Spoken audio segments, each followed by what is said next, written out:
conseguem ver? Se alguém puder abrir o microfone, só porque eu não consigo ver vocês agora. Consigo. Beleza.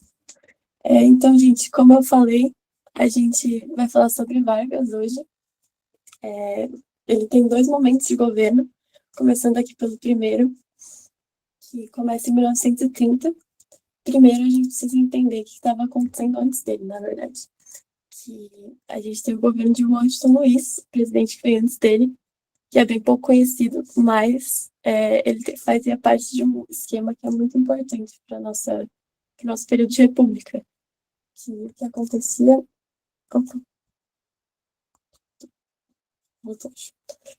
o que acontecia é que o poder político estava principalmente concentrado entre São Paulo e Minas Gerais, porque a gente tinha o café como principal produto de exportação, e esses eram os 2 estados que tinham a principal produção de café.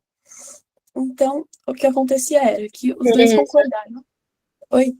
A sua tela parou de aparecer. Tá uma tela preta.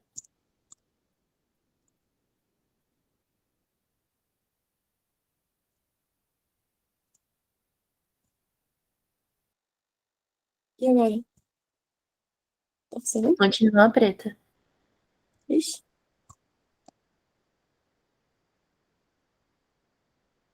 Tenta parar de compartilhar e compartilhar de novo pra gente ver se vai.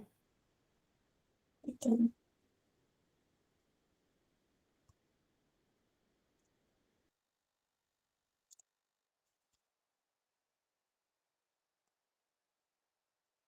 foi?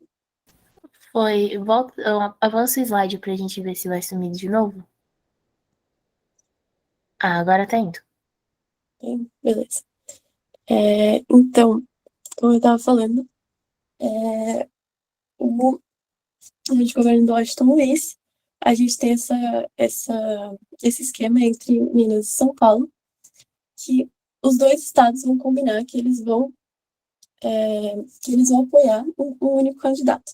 Então, primeiro um candidato de São Paulo, então garantir que ele seja eleito, depois, o próximo mandato, o candidato de Minas, e eles vão ficar nesse esquema por vários anos, até o Washington Luiz, que vai decidir quebrar com esse esquema. Ele vai decidir que ele vai apoiar um candidato de São Paulo. E ele já era um candidato de São Paulo e vai decidir apoiar um candidato de São Paulo. O que vai deixar os mineiros Opa, acho que ficou preto de novo, né? Ficou, Tereza. Ixi. Você quer me enviar os slides e eu passando aqui enquanto você apresenta? Peraí, é só tentar uma coisa que eu acho que eu sei o que aconteceu rapidinho. Só um segundo.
Agora eu acho que vai funcionar. Peraí, deixa eu tentar nessa vez, senão eu te mando.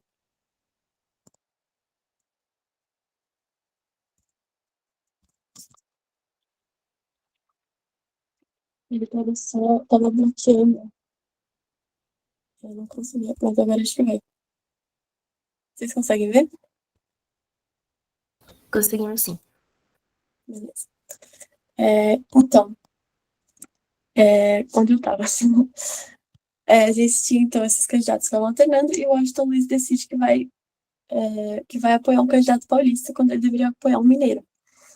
E Minas, então, vai procurar outros estados para fazer uma parceria para colocar um candidato contra o candidato paulista. E, ao mesmo tempo, também, a gente tem a crise de 29, que está acontecendo lá fora, começa nos Estados Unidos, com a quebra da Bolsa de Valores. O que acontece? Todos os países capitalistas ao longo do mundo tinham investimentos na Bolsa de Valores dos Estados Unidos.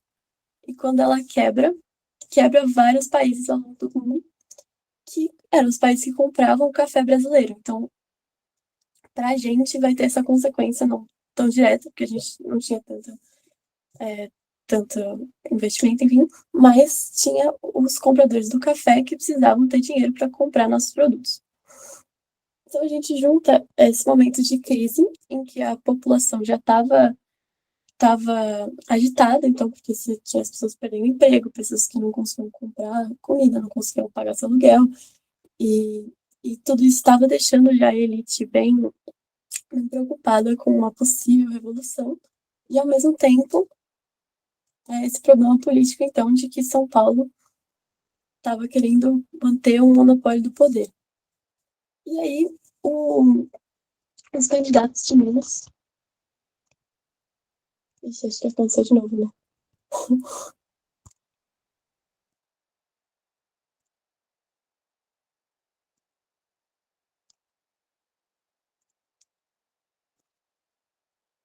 Pronto. Os candidatos de Minas vão ir atrás de outros estados para apoiar um candidato próprio. Então, eles vão para Paraíba, que vai, em contrapartida, decidir quem que vai ser o vice, e para o Rio Grande do Sul, que vai decidir quem vai ser o novo candidato a presidente. E é assim que o Vargas entra nessa. Então, o Vargas, esse candidato do Rio Grande do Sul, ele era governador de lá, que vai agora ser candidato a presidente com o apoio de Minas Gerais e da Paraíba. Então, eles colocam esse candidato, e São Paulo coloca o candidato deles, que é Júlio Prestes, e o Prestes ganha a eleição, o candidato paulista, mas Vargas decide que ele ainda que ele não vai respeitar esses resultados, que ele quer chegar no poder de algum jeito, e ele precisa de alguma justificativa, que a primeira coisa importante então, é lembrar da crise que eu falei. Então, antes já tinha uma elite que estava com medo de uma revolução, e ele vai criar esse lema que é: façamos revolução antes que o povo faça. O que, então, vai ser, inclusive, o problema de chamar essa revolução de revolução, né? Revolução de 30, que na verdade é um golpe, porque ela pretende manter o poder, né? Beleza. Então, A tela eu sumiu tô, de eu novo. tô resolvendo. Peraí,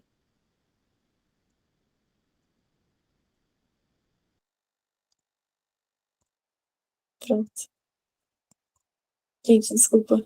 Acho que agora vai. Vamos ver se fica. Mas enfim, então então esse candidato a vice da Paraíba e o Vargas do Rio Grande do Sul. E o vice dele, que era o João Pessoa, vai ser assassinado durante esse tempo. Ele tinha várias brigas lá na própria Paraíba, que não tinham nada a ver com São Paulo. Ele tinha inimigos que ele fez lá por conta do cangaço, tudo. E só que o Vargas vai utilizar isso como uma alavanca política para culpar os paulistas pela morte de João Pessoa. E isso então vai ser o final, a justificativa que ele precisava para essa revolução. Então, os militares apoiando Vargas vão pressionar o Washington Luiz para renunciar quando faltavam só 15 dias do governo dele. E é assim que a gente chega no governo provisório aqui, que Vargas vai assumir, não como presidente de fato, mas só como um tapa-buraco, assim, para enquanto a gente tivesse a próxima eleição. Em 1930, então, ele vai começar a governar, só que a gente vai ficar sem a Constituição que eles estavam usando na época, e com o Congresso fechado. Então, Vargas vai ter bastante poder durante esse governo. Ele vai nomear interventores que vão atuar como governadores dos estados em nome do Vargas, que vai causar bastante problema também, porque São Paulo já tinha problemas com o fato dele ter assumido o poder, porque os paulistas queriam um candidato paulista, e agora também tinha um interventor que não era paulista em São Paulo, então um governador de São Paulo que não era de São Paulo. Ele vai se ligar aos movimentos sindicais, então os movimentos trabalhistas, né, pelos direitos dos trabalhadores, vão ficar ligados ao governo, não tem mais autonomia. Vai criar vários ministérios, porque ele tem uma política de desenvolvimento, né, ele quer aumentar a industrialização do país, que nessa época era quase que 100% agrária. E também vai ser importante as leis trabalhistas, que são algumas das leis que a gente usa, inclusive, até hoje, que são, por exemplo, 8 horas de trabalho diário, no máximo 8 horas de trabalho diário, pelo menos oficialmente deveria ser assim que funciona, salário mínimo, férias remuneradas e várias das leis que a gente usa até hoje. Mas continua a insatisfação dos paulistas, né, que estavam querendo voltar ao poder e vão continuar pressionando o Getúlio esse tempo todo. Peraí.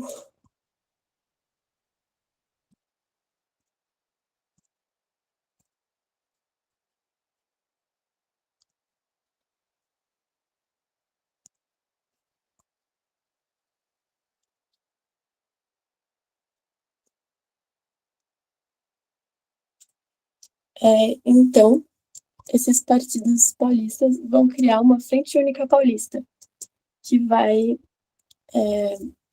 que vai pressionar o Getúlio na Revolução de 1932, que fica conhecida como Revolução, pelo menos para algumas pessoas, mas também para outras como golpe, e que é uma coisa complicada na historiografia quando é revolução, quando é golpe.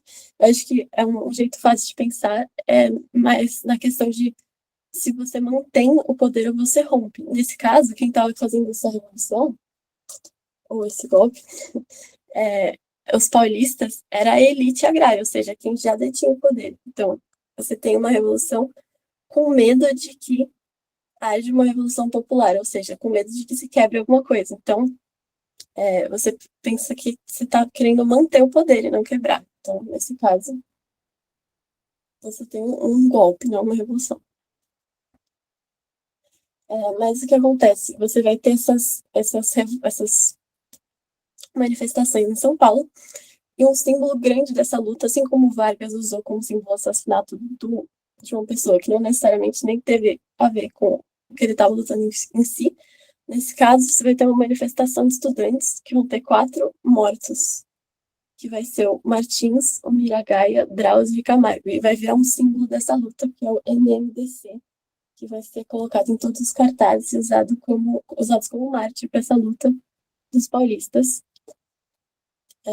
que vai ser uma luta bem curta, a luta armada de fato. Eles tinham muito poucas pessoas, então eles vão ser derrotados rapidamente por Vargas, mas tem consequências, porque o Vargas vai perceber que ele tem que deixar os paulistas mais quietos, então ele vai dar algumas vantagens, assim, vai chamar a Constituinte, então, para fazer a nova Constituição, e vai dar vantagem, vai colocar um interventor paulista lá, um interventor, não me engano, que era aquele governador que era apontado pelo Vargas, né, e que antes não era paulista, agora vai ser um paulista, como eles queriam. E aqui a gente vai entrar, né,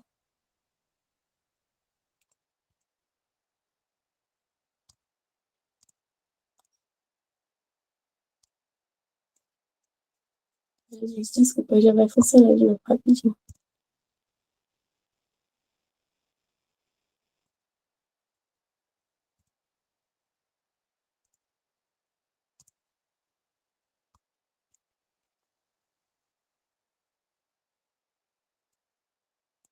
E aqui a gente vai entrar, então, no período constitucional da Era Vargas, ou desse primeiro governo de Vargas, né?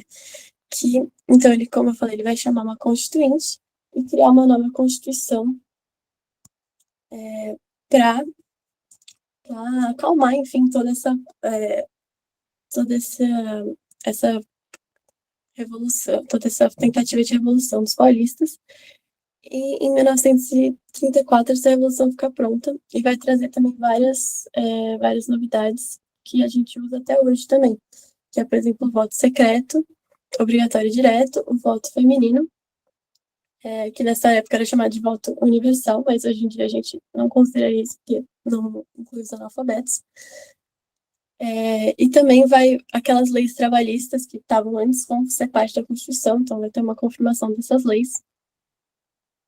Ele vai existir um mandato de 4 anos e sem reeleição. E vai marcar uma nova eleição, mas, importante, Getúlio Vargas tinha muito medo de colocar uma eleição de verdade e não ser eleito, porque lembrando que até agora ele está governando sem ser eleito, né? Ele entrou por meio de um golpe. E então ele vai decidir que essa primeira eleição vai ser uma eleição indireta. Ou seja, ele vai ser votado pelo Congresso. E o Congresso, que foi escolhido por ele mesmo, obviamente vai confirmar que ele é o novo presidente. Só importante lembrar que não pode ter reeleição. Então agora ele só teria, teoricamente, mais 4 anos para governar. E a próxima eleição seria direta, ou seja, votada pelo povo. Nessa parte constitucional do governo dele, a gente tem 2 grupos importantes que vão ser a oposição e vão fazer oposição um ao outro, também vão dar algum trabalho para o Vargas, que o primeiro é a AIB, que é a Ação Integralista Brasileira, que era um grupo liderado pelo Plínio Salgado, e vai se inspirar naqueles movimentos nazifascistas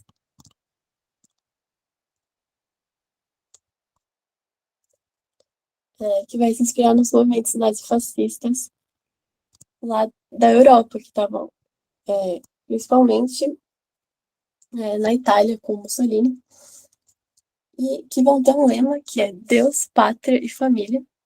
Vai reunir principalmente a classe média das cidades, a classe média urbana.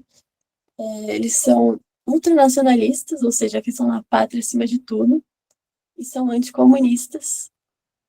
E, assim, não sei se isso lembrou você de alguma coisa, né? Mas, enfim,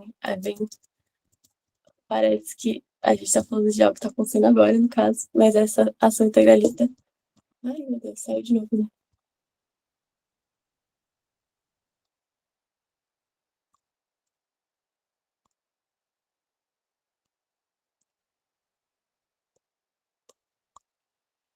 E do outro lado, a gente vai ter também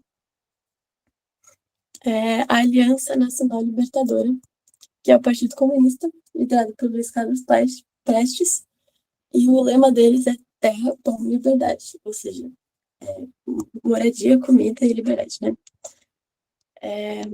O Vargas, quem ele vai apoiar os integralistas, vai prometer várias coisas para os integralistas, que era esse grupo fascista, que também não vai conseguir cumprir, como a gente vai ver que vai ser um problema lá para frente, mas ele vai se aliar com eles contra os comunistas, que vão ser os principais inimigos de Vargas.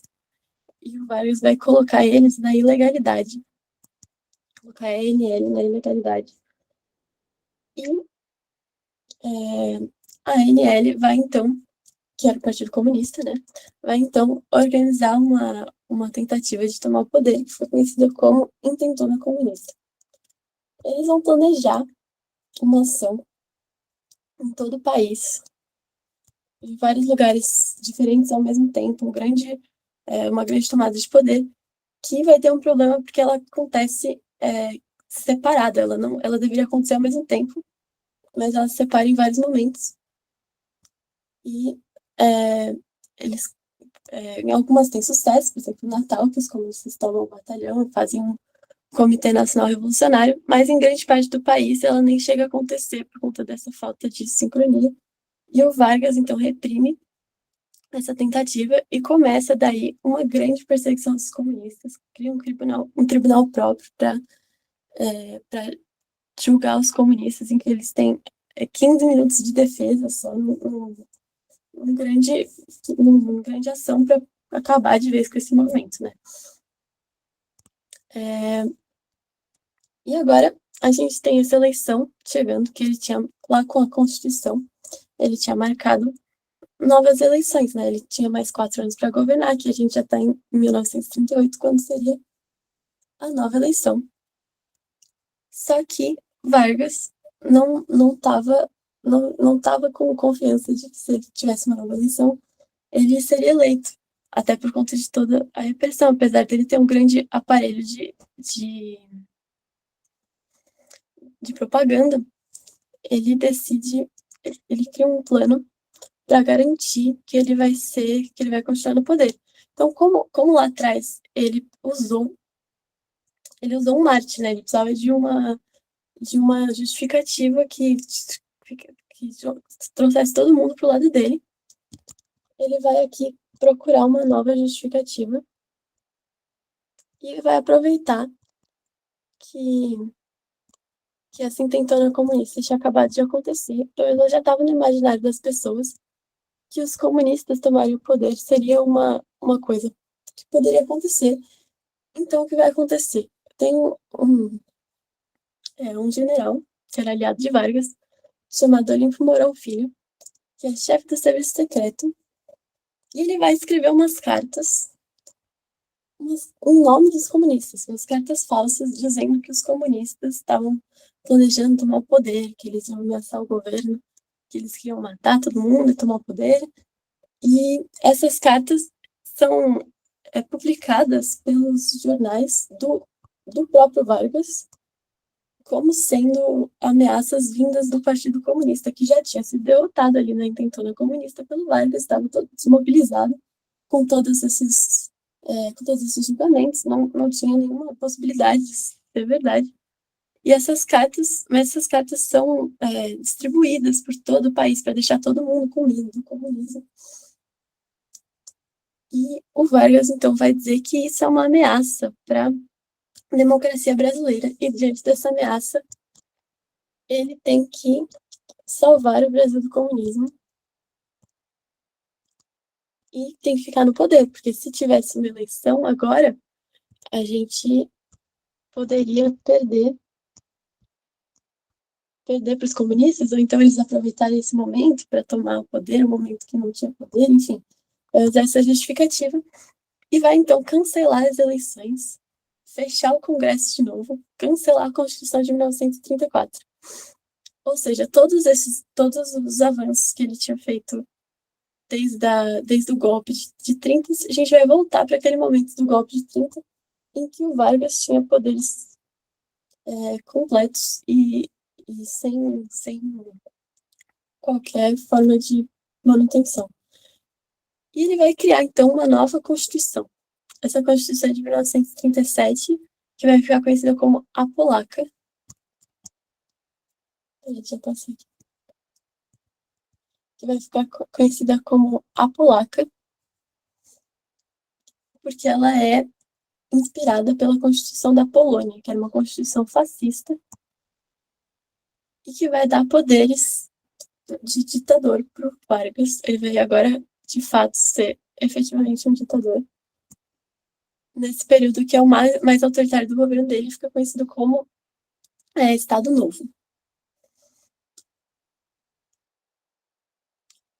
Ele vai, então, como eu falei, fechar o Congresso, proibir as greves e vai criar todo um aparelho de propaganda que fica conhecido como DIP, ou Departamento de Imprensa e Propaganda, que vai criar toda uma imagem do Vargas como o que a gente, em geral, pensa quando pensa no Vargas, né? Que é o pai dos pobres, ou pessoa que está lá para ajudar os trabalhadores, que tem como primeiro interesse a população. Mas a gente tem que lembrar que ele ainda tem vários inimigos também, né?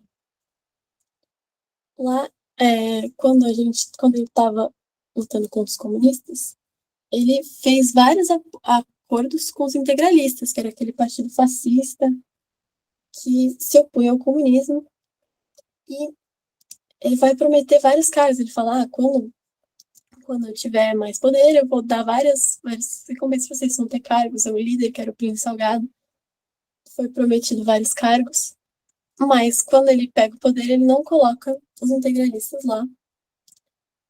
E isso vai causar um problema para ele.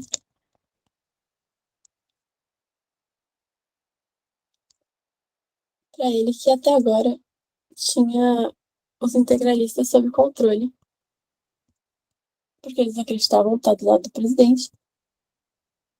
Agora esses integralistas vão se voltar contra o Vargas também. Então, por mais que ele tenha desarticulado os comunistas, ele agora tem os integralistas contra ele. E a gente vai ter agora uma tentativa de golpe de novo, que o que não falta no período de Vargas é golpe, que fica conhecida como a intentona integralista. Da mesma forma como comunista, a gente tem agora integralista. E eles planejam um ataque direto ao palácio, então um ataque ao Vargas mesmo. Eles queriam matar o Vargas no palácio. Só que não tem sucesso também, eles tinham pouco número também, não contavam com a segurança do Vargas, então não conseguem matar o Vargas. E ele vai colocar agora, então, agora seu poder está mais estabelecido do que antes, porque pensa, depois dele ter derrotado todos os seus inimigos. Então ele tinha os comunistas como inimigos, primeiro os integralistas estavam do lado dele, né? Então ele derrota os comunistas junto com os integralistas e depois faz novos inimigos e derrota também. Então agora ele consolidou seu poder e ele vai utilizar isso para o seu plano de industrialização do país. Só um segundo.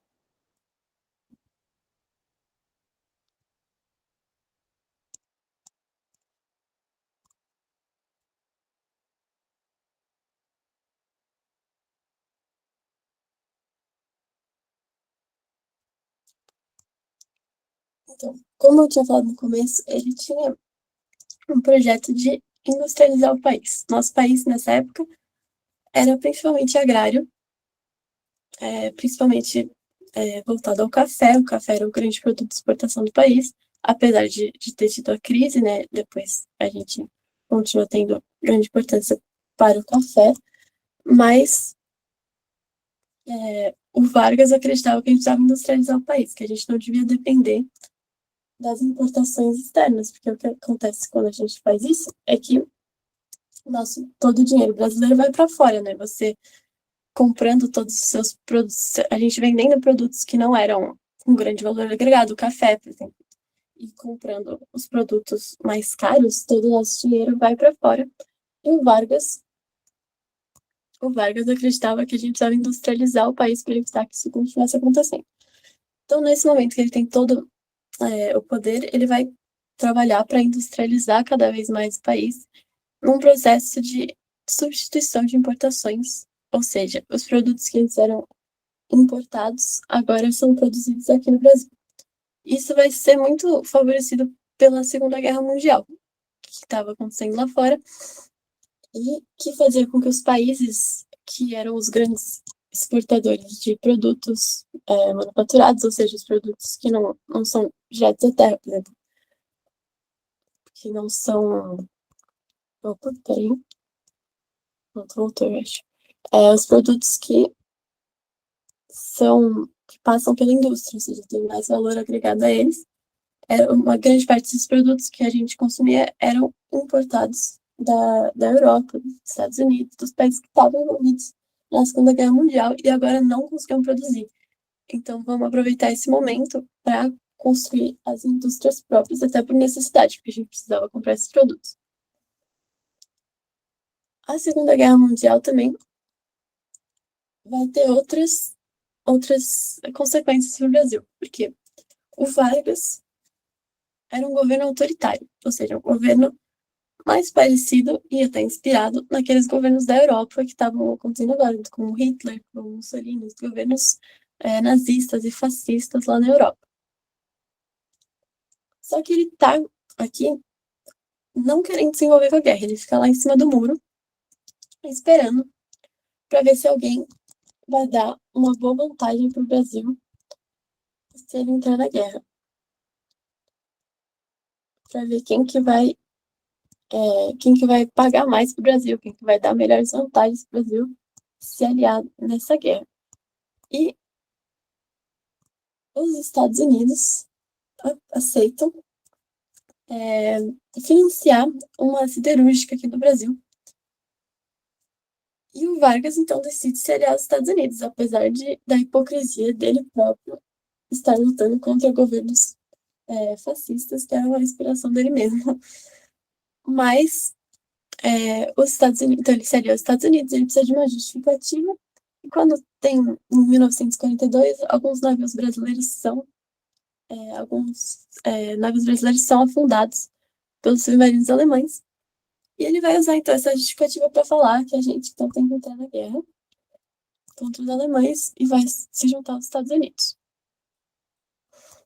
Isso vai ser um grande problema para o governo dele, porque vai justamente mostrar essa hipocrisia dele lutar contra os governos autoritários. E com o fim da guerra, em 1945, isso vai ser um problema para ele, porque agora que os governos fascistas lá da Europa não são mais um problema para os Estados Unidos, né? Eles já acabaram com eles. Agora, os Estados Unidos vai começar a se voltar contra o governo brasileiro, que é o novo governo autoritário. Vai começar a incomodar os estrangeiros. E no próprio Brasil, a gente derrotou, então, os governos fascistas, porque a gente é contra eles, né? Então, por que a gente continua esse governo aqui no nosso país, né?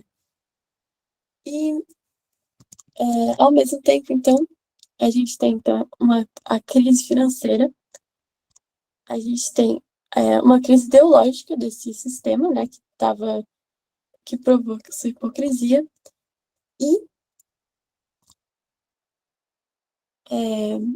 a gente tem um movimento a favor do Getúlio, pedindo para que ele fique, que é o queremismo, que é conhecido como queremismo, no sentido de queremos o Getúlio, queremos que o Getúlio fique, que vai incluir, inclusive, os partidos comunistas que antes estavam contra o Getúlio, agora estão nesse movimento.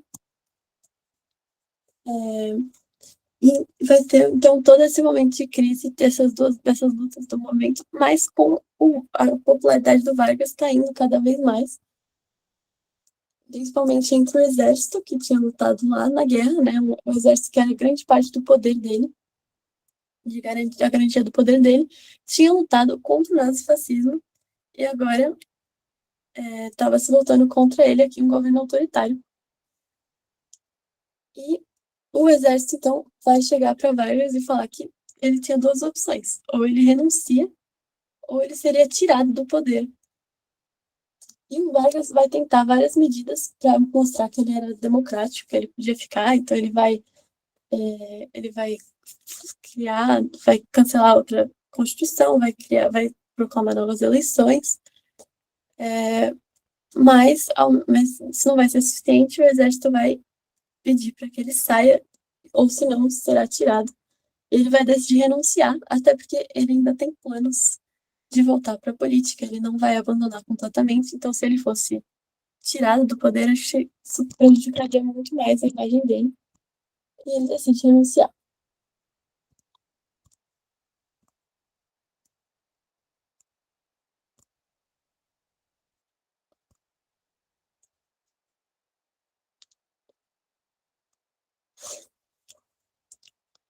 Quando ele é afastado do poder, então, vai assumir um poder provisório, parecido com o que aconteceu lá em 1930, né, quando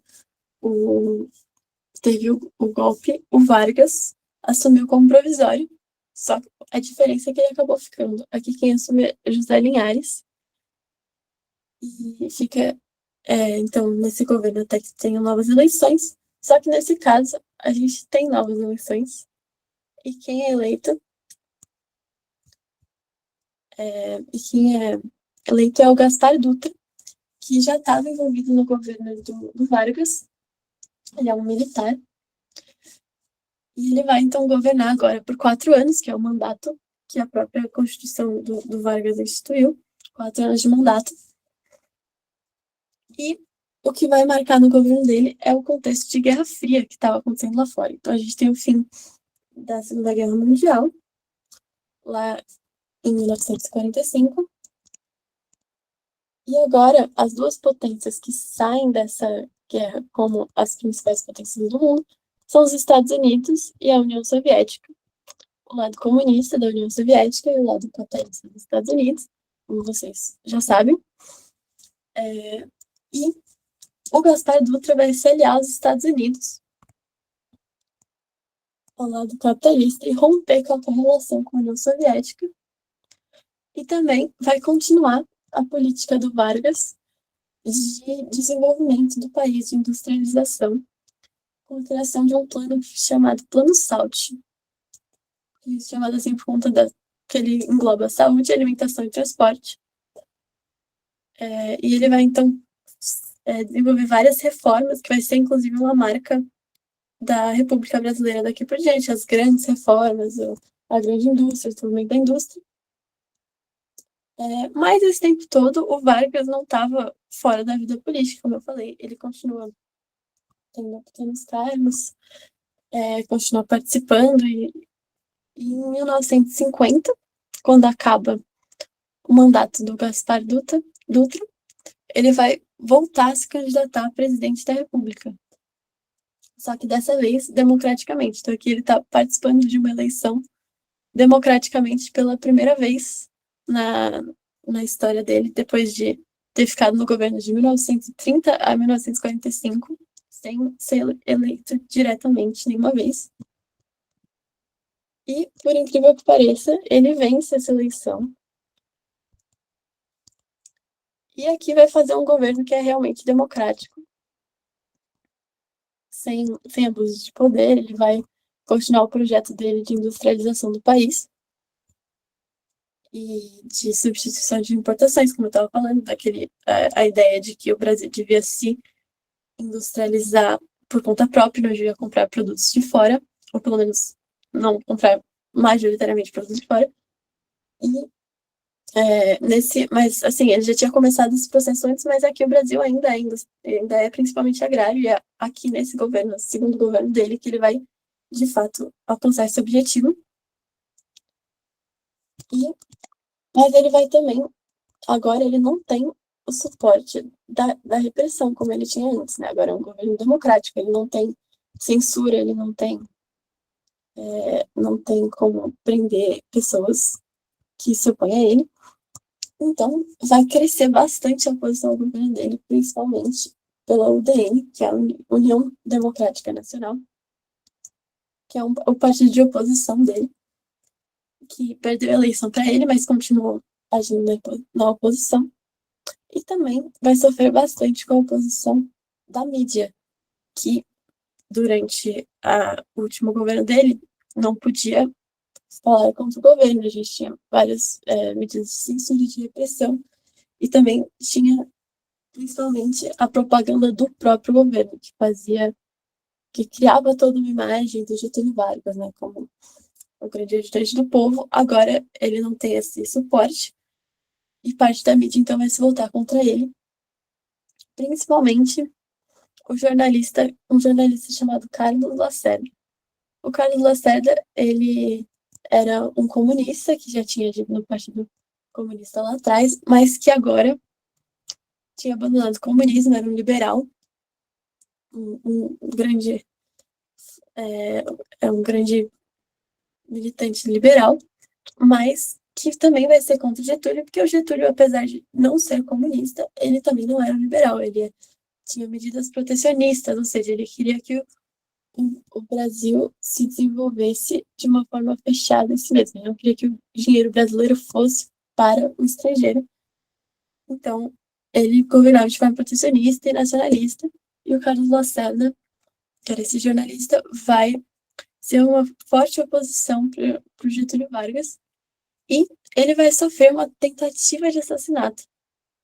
O jornalista sofreu uma tentativa de assassinato e vai ser provado por uma investigação que esse assassinato foi ordenado pelo chefe de segurança do Palácio Presidencial. Ou seja, uma pessoa com relação com Getúlio Vargas. Eles não vão conseguir provar uma ação direta do Getúlio, mas isso não vai pegar muito bem para ele. E vai ser um grande escândalo para todo o país. para Getúlio Vargas, não vai a popularidade dele, que já não era a mesma coisa que era no último governo, vai cair muito e ele vai começar, vão tentar responsabilizar ele pelo assassinato, e eles vão tentar pressionar ele para renunciar, e ele não quer renunciar. Ao invés disso, ele vai, em 1954, ele vai se matar no palácio e deixar uma carta, porque ele não queria, ele se recusava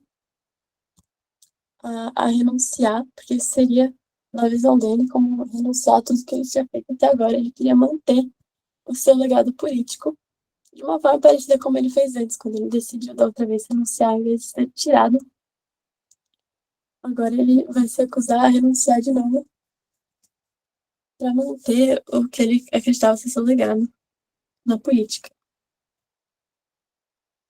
E é assim que a gente acaba esses anos todos de governo Vargas.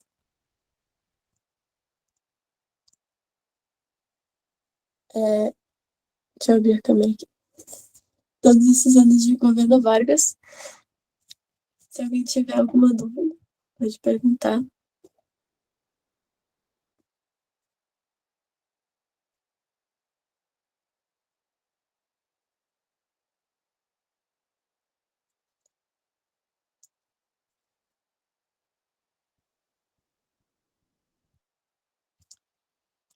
Senão, acho que deu meu tempo também. E agora acho que é intervalo, né? Mas pode perguntar se quiser.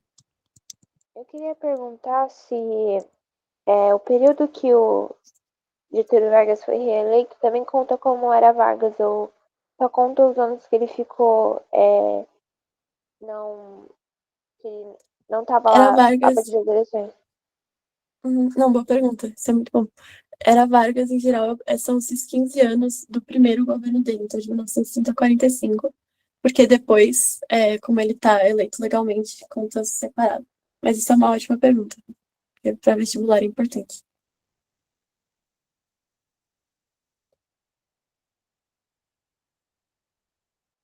Tem mais alguma coisa?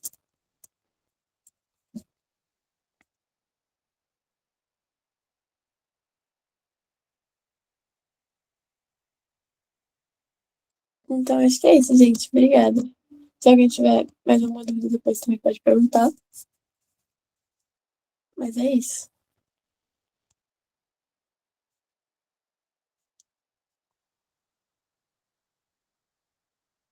Um bom intervalo, gente.